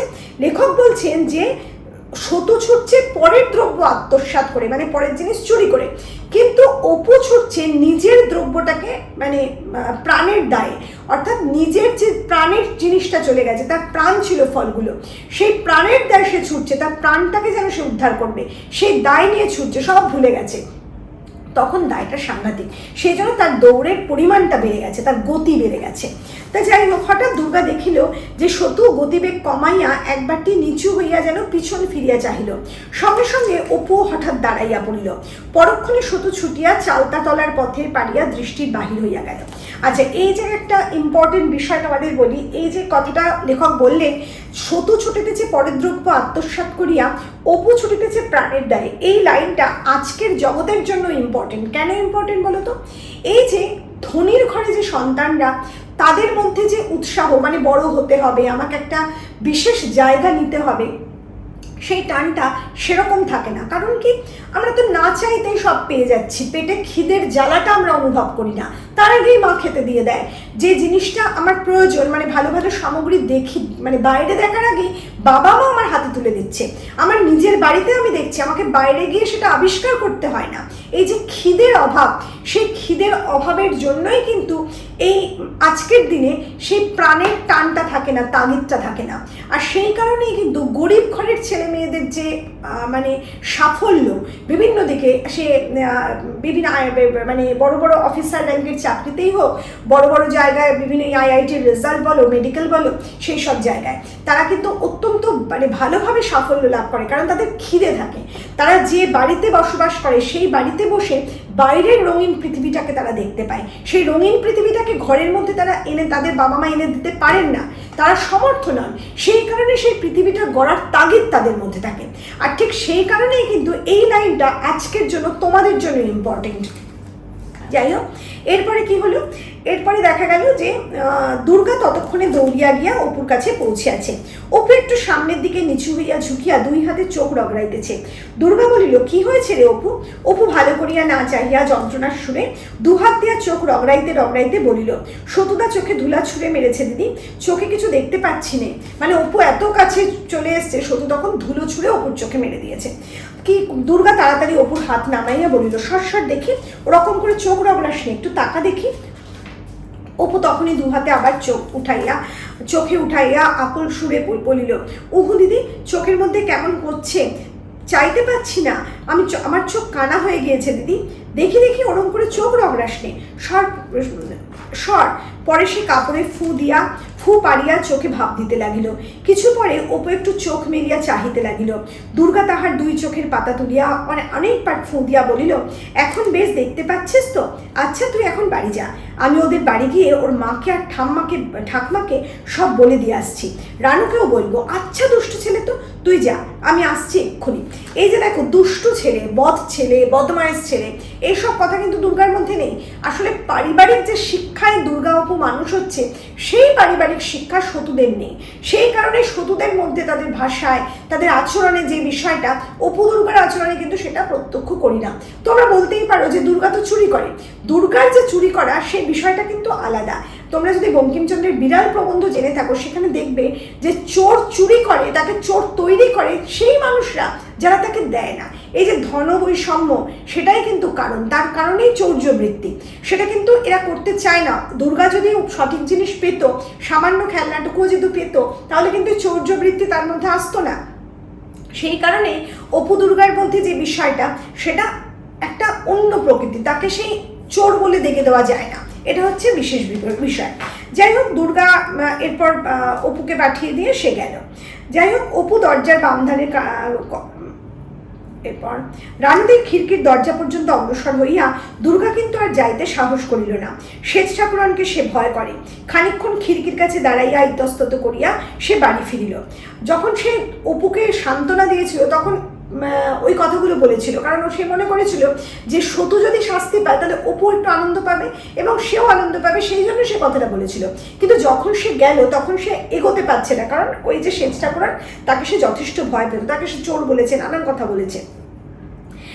যাই হোক, এরপর ইতস্তত করিয়া সে বাড়ি ফিরিল। মানে সদর দরজা দিয়া ঢুকিয়া সে দেখিল অপু দরজার বামধারের কবাটখানি সামনে ঠেলিয়া দিয়া তাহারই আড়ালে দাঁড়াইয়া নিঃশব্দে কাঁদিতেছে। সে ছিচকাঁদুনে ছেলে নয়, বড় কিছুতেই সে কখনো কাঁদে না। রাগ করে, অভিমান করে বটে, কিন্তু কাঁদে না। মানে অপু কিন্তু খুব দুর্বল চিত্তের নয়, সে কাঁদে না, অভিমান করে, কিন্তু কাঁদছে। দুর্গা বুঝিল আজ তাহার অত্যন্ত দুঃখ হইয়াছে। অত স্বাদের ফলগুলো গেল, তাহা ছাড়া আবার চোখে ধুলা দিয়া এরূপ জব্দ করিল। অপুর কান্না সে সহ্য করিতে পারে না, তাহার বুকের মধ্যে যেন কেমন করে। সে গিয়া ভাইয়ের হাত ধরিল, সান্ত্বনার সুরে বলিল, কাঁদিস নে অপু, আয়, তোকে আমার সেই কড়িগুলো সব দিচ্ছি, আয়। চোখে কি আরো ব্যথা বাড়ছে দেখি? কাপড়খানা বুঝে ছিঁড়ে ফেলেছিস? মানে দুর্গার মধ্যে একটা মাতৃসুলভ আচরণ। আমরা জানি যে তৎকালীন পরিবেশে অপুর মানে দুর্গার যে বয়স, সেই বয়সে আজকালকার মেয়েদের মধ্যে এরকম একটা জননী সত্তা, মাতৃসত্তা কিন্তু জেগে উঠবে না, কিন্তু তৎকালীন সময় দুর্গার মধ্যে জেগে উঠেছে, কারণ সে সেই ঘরের সংসারের মধ্যে মায়ের কাজের সাথে বেশিরভাগ সময়টা জড়িয়ে থাকে, সেই কারণে তার মধ্যে মাতৃসত্তা জড়িয়ে উঠেছে। আর তার তৎকালীন সময় তো মেয়েদের ওই বয়সে বিয়ে হয়ে যেত। খাওয়া দাওয়ার পর দুপুরবেলা অপু কোথাও বাহির না হয়ে আর ঘরেই থাকে। অনেকদিন জীর্ণ পুরাতন কোঠাবাড়ির পুরাতন ঘর, জিনিসপত্র, কাঠের সেকালের সিন্দুক, কটা রঙের সেকালের বেতের প্যাটরা, কড়ির আলনা, জলচৌকিতে ঘর ভরা এমন সব বাক্স আছে যা অপু কখনো খুলিতে দেখে নাই। তাকে রক্ষিত এমন সব হাঁড়ি কলসি আছে যাহার অভ্যন্তরস্থ দ্রব্য সম্বন্ধে সে সম্পূর্ণ অজ্ঞ। অপুদের ঘরের মধ্যে বহু জিনিস আছে বাঁধা, তাকের ওপরে হাঁড়ি আছে, তাদের মুখ বাঁধা বিভিন্ন বইপত্র, সেই জিনিসগুলো যে কি, তার ভিতরে কি আছে বাক্স প্যাটরা, সেগুলো সে জানে না, সেগুলো রক্ষিত আছে, সযত্নে তোলা আছে। সব শুদ্ধ মিলিয়া ঘরটাতে পুরনো জিনিসের কেমন একটা পুরনো গন্ধ বাহির হয়। সেটা ঠিক কিসের গন্ধ সে জানে না, কিন্তু তাহা যেন বহু অতীতকালের কথা মনে আনিয়া দেয়। এই আন্ডারলাইন করা বিষয়টা। আচ্ছা, আমরা জানি অপু কল্পনা প্রবণ, বাড়ির জিনিসপত্র দেখেও তার মনের মধ্যে কল্পনায় ভেসে ওঠে নানান চিত্র। সেই অতীত দিনে সে ছিল না, কিন্তু এই কড়ির আলনা ছিল, ওই ঠাকুর দাদার বেতের ঝাঁপিটা ছিল, ওই কাঠের বড় সিন্দুকটা ছিল, ওই যেখানে সোদালি গাছের মাথা বনের মধ্য হইতে বাহির হইয়া আছে, ওই পুরো জঙ্গলে ভরা জায়গাটাতে কাহাদের বড় চণ্ডী মণ্ডপ ছিল। আরও কত নামের কত ছেলে মেয়ে একদিন ওই ফিটেতে খেলিয়া বেড়াইত, কোথায় তারা ছায়া হইয়া মিলাইয়া গিয়াছে কতকাল আগে। মানে পূর্বপুরুষদের কথা ভাবছে অপু, কল্পনা করতে পারছে। যখন সে একা একা ঘরে থাকে, মা ঘাটে যায়, তখন তাহার অত্যন্ত লোভ হয় ওই বাক্সটায়। বেতের ঝাঁপিটা খুলিয়া দিনের আলোয় পরীক্ষা করিয়া দেখে কি অদ্ভুত রহস্য উহাদের মধ্যে গুপ্ত আছে। ঘরের আড়ার সর্বোচ্চ তাকে কাঠের বড় বারকোষে যে তালপাতার পুঁথির স্তূপ ও খাতাপত্র আছে, বাবাকে জিজ্ঞাসা করিয়া জানিতে পারিয়াছিল সেগুলো তাহার ঠাকুরদাদা রামচাঁদ তর্কালঙ্কারের। অবশ্যই নামটা মনে রাখবে, রামচাঁদ তর্কালঙ্কার অপুর দাদামশাই, ঠাকুরদাদা। তাহার বড় ইচ্ছা ওগুলো যদি হাতের নাগালে ধরা দেয় তবে সে একবার নিচে নামাইয়া নাড়িয়া চাড়িয়া দেখে। আচ্ছা, তর্কালঙ্কার তখনকার দিনে কিন্তু একটা বিখ্যাত পদবী, মানে সংস্কৃতে পণ্ডিত যারা তাদের দেওয়া হতো, কাজে একজন পণ্ডিত ব্যক্তি তার ঠাকুরদাদা, সেটা বোঝাই যাচ্ছে। এক একদিন বনের ধারে জানলাটার বসিয়া সেই ছেঁড়া কাশিদাসের মহাভারতখানা লইয়া পড়ে। সে নিজেই খুব ভালো পড়িতে শিখিয়াছে, আগে মা পড়তো, এখন সে নিজে পড়ে। আগেকার মতো তার আর মুখে শুনিতে হয় না, নিজেই জলের মতো পড়িয়া যায়, অনেকটা বুঝিতেও পারে। পড়াশোনা তাহার বুদ্ধি খুব তীক্ষ্ণ। তাহার বাবা মাঝে মাঝে তাহাকে গাঙ্গুলি বাড়ির চণ্ডীমণ্ডপে বৃদ্ধদের মজলিসে লইয়া যায়, রামায়ণকে পাঁচালি পড়িতে দিয়া বলে, পড়ো তো বাবা, এদের একবার শুনিয়ে দাও তো। বাবা গ্রামের চণ্ডীমণ্ডপের তলায় নিয়ে গিয়ে তাকে বলে পাঁচালি পড়ে শোনাতে অন্যদের। বৃদ্ধেরা খুব তারিফ করেন, প্রশংসা করেন। দিনু চাটুর্যে বলেন, আর আমার নাতিটা এই তোমার খোকারই বয়স হবে, 2-3খানা বর্ণ পরিচয় ছিঁড়লে বাপু, শুনলে বিশ্বাস করবে না, এখনো ভালো করে অক্ষর চিনলে না। বাপের ধারা পেয়ে বসে আছে, ওই যে কদিন আমি আছি রে বাপু, তারপর চক্ষু বুঝলে লাঙলের মুঠি ধরতে হবে। মানে আরেকজন দাদু সেখানে উপস্থিত, তার নাতির কথা বলছে, সে অপুরই বয়সী, কিন্তু ও একেবারে বর্ণ পরিচয়ের জ্ঞান নেই, এবং কদিন পরে সে মাঠে নামবে, লাঙল ধরবে। পুত্র গর্বে হরিহরের বুক ভরিয়া যায়। আন্ডারলাইন করো, এটা থেকে প্রশ্ন আসতে পারে। কেন পুত্রের প্রতি গর্ব হয়? মনে ভাবে ও কি তোমাদের হবে? করলে তো চিরকাল সুদের কারবার, এটা খুব ইম্পর্টেন্ট। তোমরা সুদের কারবার করেছো, সুদের বিনিময়ে টাকা ধার দিয়েছো, একটা খারাপ কাজ। যে মানুষগুলো টাকা ধার নেয় তারা অত্যন্ত দরিদ্র, আর তাদের দারিদ্রের সুযোগ নিয়ে চড়া সুদ তোমরা সেই টাকার বিনিময়ে নিয়েছো। কাজে তোমাদের পাপ আছে। তোমাদের এক্ষেত্রে অত্যন্ত শিক্ষণীয় বিষয় যে বাবা ঠাকুরদার পাপের ফল সন্তানরা ভোগে। সেই জন্য অপুর বাবা বলছে সেই পাপের ফল তোমার মানে নাতিরা ভুগবে।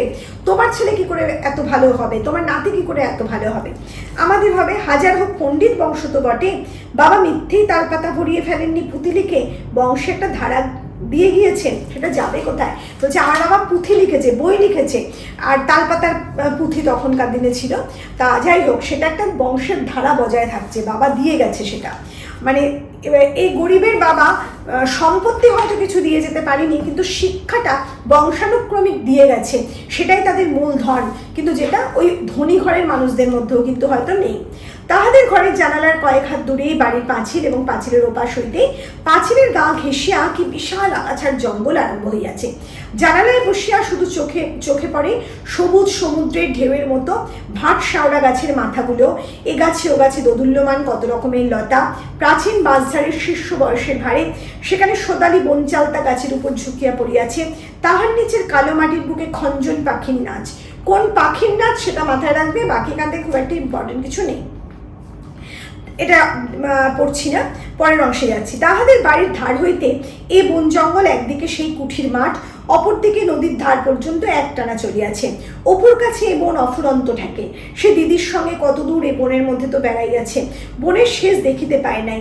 শুধু এইরকম তিত্তিরাজ গাছের তলা দিয়া পথ, মোটা মোটা গুলঞ্চলতা দুলানো, থলো থলো বনচাল তার ফল চারিধারে, সুরি পথটা একটা আমবাগানে আসিয়া শেষ হয়। আবার এই গাছের ও গাছের তলা দিয়া বন কলমি, নাটা কাটা, ময়না ছোপের ভিতর দিয়া চলিতে চলিতে কোথায় কোনখানে লইয়া গিয়া ফিরিয়াছে। শুধু এই বন্ধুদুলের লতা, কোথায় সে ত্রিশূন্যে দোলে, প্রাচীন শিরিষ গাছের শ্যাওলা ধরা ডালের গায়ে পরগাছার ঝাড় নজরে আসে। এটা বর্ণনা, এখান থেকে খুব একটা প্রশ্ন আসবে না।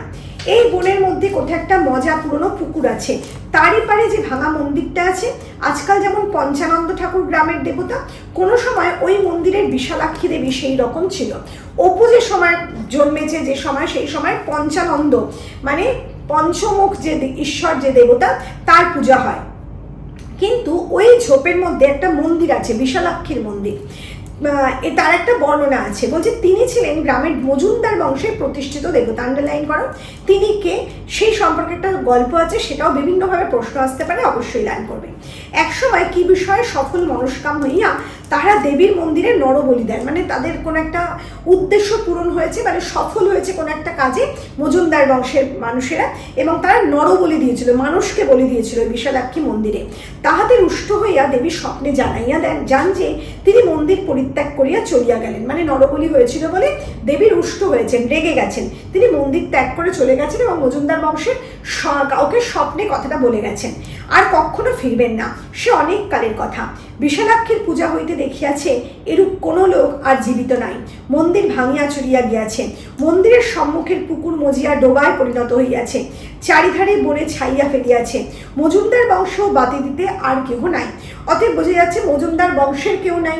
বিশালাক্ষী মন্দিরের পুজো হয়েছে দেখেছে এমন কেউ গ্রামে নেই, মানে অনেক বয়স্ক মানুষ তো গ্রামে বেঁচে থাকে, তারাও দেখেনি। কাজে কত বছর আগের গল্প, কত মানে মুখে মুখে মুখে মুখে গল্পটা অপুর কানেও এসেছে। কেবল সেও অনেকদিন আগে, না সরি, চারিধারে বনেছে মজুমদার বংশের বাতিদার কেউ নেই, কেবল সেও অনেকদিন আগে গ্রামের শরৎ চক্রবর্তী ভিনগা হইতে নিমন্ত্রণ খাইয়া ফিরিতেছিলেন। আর একটা কথা শোনা যায় যে আর একটা ঘটনাও ঘটেছিল, সেই বিশালাক্ষী তো মন্দির ছেড়ে চলে গেছে, এরপর ওই গ্রামের শরৎ চক্রবর্তী একটা অন্য গ্রামে গেছিল নিমন্ত্রণ খেতে। সে যখন সন্ধ্যার সময় ফিরছে, নদীর ঘাটে নামিয়া আসিতে পথের ধারে দেখিলেন একটি সুন্দরী ষোড়শী মেয়ে দাঁড়িয়ে। 16 বছরের একটা কন্যা মেয়ে, যেন ষোড়শী মেয়ে কন্যা, ওখানে দাঁড়িয়ে আছে, সুন্দরী। স্থানটি লোকালয় হইতে দূরে, সন্ধ্যা উত্তীর্ণ হইয়া গিয়াছে, পথে কেহ কোথাও নাই। এই সময় নিরালা বনের ধারে একটি অল্প বয়সী সুন্দরী মেয়েকে দেখিয়া শরৎ চক্রবর্তী দস্তুর মতো বিস্মিত হলেন। গ্রামের মানুষ সন্ধে হতেই সবাই বাড়ি চলে যায়, একদম ফাঁকা নির্জন ঘাট। তিনি যখন দেখলেন ওখানে 16 বছরের সুন্দরী কন্যা দাঁড়িয়ে আছে, অবাক হয়েছেন। কিন্তু তিনি কোনো কথা কহিবার পূর্বেই মেয়েটি ঈষৎ গর্ব মিশ্রিত অথচ মিষ্ট সুরে বলে, একটু মানে গর্ব আছে তার কথার মধ্যে, মানে গর্বিত যাকে বলে, এবং একটু মিষ্টি সুরে সে বলল, আমি এ মাঠের বিশালাক্ষী দেবী। গ্রামে অল্প দিনের মধ্যে ওলা ওঠায় মড়ক আরম্ভ হবে। বলে দিও চতুর্দশী রাতে পঞ্চানন্দ তলায় 108টা কুমড়ো বলি দিতে, যেন কালী পুজো করে। কথা শেষ হইবার সঙ্গে সঙ্গেই মানে কুমড়ো বলি দিয়ে 108টা কুমড়ো বলি দিয়ে যেন চতুর্দশী রাতে পঞ্চানন্দ মন্দিরের তলায় যেন কালী পুজো হয়। এটা ওই শরৎ নামক ব্যক্তিকে বলে সে অদৃশ্য হয়ে গেল। কথা শেষ হওয়ার সঙ্গে সঙ্গে স্তম্ভিত শরৎ চক্রবর্তীর চোখের সামনে মেয়েটির চারিধারে শীত সন্ধ্যার কুয়াশায় ধীরে ধীরে মিলাইয়া গেল। এই ঘটনার দিন কয়েক পরে সত্যই সেবার গ্রামে ভয়ানক মড়ক দেখা দিয়েছিল। এই ঘটনা, এই কথা অপুর কানেও এসেছে, মানে শোনা যায়, এগুলো সব লোককথন। এসব গল্প কতবার অপু শুনিয়াছে। জানলার ধারে দাঁড়াইলে এই বিশালাক্ষী ঠাকুরের কথা তাহার মনে ওঠে। দেবী বিশালাক্ষীকে একটিবার দেখতে পাওয়া যায় না। এই যে গল্পগুলো শুনেছে অপু, সেই কথা শুনে তার মনের মধ্যে সঙ্গে সঙ্গে কল্পনা জাল বুনতে থাকে। সবটা কিন্তু প্রশ্ন আসতে পারে যে কোনো জায়গা থেকে। সে বনের পথে হয়তো গুলঞ্চের লতা পাড়িতেছে, সে মনে মনে ভাবছে সে হয়তো জঙ্গলের মধ্যে ঢুকেছে, গুলঞ্চের লতা পাড়ছে, যে তার বেঁধেছিল লতা পাড়ছে। সেই সময় যেন কি দেখবে, খুব সুন্দর দেখিতে রাঙাপাড় শাড়ি পরনে, হাতে গলায় মা দুর্গার মতো ঝকমক করিতেছে হার আর বালা, সে তাকে দেখবে। তুমি কে, সে তাকে জিজ্ঞেস করবে। আমি অপু, সে বলবে। তুমি বড় ভালো ছেলে, কি বর চাও? তার মনে হচ্ছে বিশালাক্ষী দেবী তাকে বলবে তুমি কি বর চাও বলো। দুপুরবেলা কোনো কোনো দিন সে বিছানায় গিয়ে শোয়। এটুকুই কল্পনা শেষ হয়ে গেছে। অপু কিন্তু ভাঙা ভাঙা কল্পনা করে, সেটা শেষ হয় না। দুপুরবেলা কোনো কোনো দিন সে বিছানায় গিয়ে শোয়। এক একবার ঝিরিঝিরে হাওয়ায় কত কি লতা পাতার তিক্ত মধুর গন্ধ ভাসিয়ে আসে। কোনো বটগাছের মাথার উপর হইতে গাংচিল টানিয়া ডাকে। কখন সে ঘুমাইয়া পড়ে বুঝিতে পারে না। ঘুমাইয়া উঠিয়া দেখে বেলা একেবারে নাই। জানালায় বাহিয়া সারা বনটায় ছায়া পড়িয়া আসিয়াছে। বাঁশঝাড়ের আগায় রাঙা রোদ, অপূর্ব অদ্ভুত বেলাটা। নিবিড় ছায়া ভরা গাছপালার ধারে খেলাঘর, গুলঞ্চলতার তার টাঙানো, খেজুর ডালের ঝাঁপ। বনের দিক হইতে ঠান্ডা ঠান্ডা গন্ধ বাহির হয়। রাঙা রোদটুকু জ্যাঠামশায়ের পোড়ো ভিটার বাতাবি লেবুর গাছের মাথায় চিকচিক করে। চকচকে বাদামি রঙের ডানাওয়ালা তেরো পাখি বনকলমি ঝোপে উড়িয়া আসিয়া বসে। কিসের গন্ধ, কোন পাখি এসে বসে, কোথায় বসে, ছোট ছোট প্রশ্ন হতে পারে। তাজা মাটির গন্ধে ছেলে মানুষের জগৎ ভরপুর আনন্দে উছলিয়া ওঠে। কাহাকে সে কি করিয়া বুঝাইবে, কি সে আনন্দ। আর প্রকৃতির বুকের সেই প্রকৃতির গন্ধ নাকে নিয়ে সেই আবছা সন্ধ্যের মুহূর্তে অপুর মনের ভেতরে একটা অদম্য আনন্দ জেগে ওঠে, এক অদ্ভুত আনন্দ। সেই আনন্দ প্রকাশ করার ভাষা ছোট্ট অপুর নেই। এখানেই এই পর্বের শেষ। আর বাকি অংশ যেটা আমরা পর্ব 16-তে পথের পাঁচালীতে দেখেছিলাম, সেই অংশটা এখানে বাদ দেওয়া হয়েছে। যাই হোক, এই কল্পনাপ্রবণ ছেলে মানুষ মনের একটা সহজ সরল বিশ্বাসী যে পরিচয় আমরা দেখতে পেলাম, সেটা কিন্তু বিভিন্ন রকমভাবে প্রশ্ন আসতে পারে। আজকের ভিডিও আমরা এখানেই শেষ করছি। খুব তাড়াতাড়ি তোমাদের সামনে হাজির হব অপুর এই পরবর্তী পর্বগুলো নিয়ে। খুব ভালো থেকো।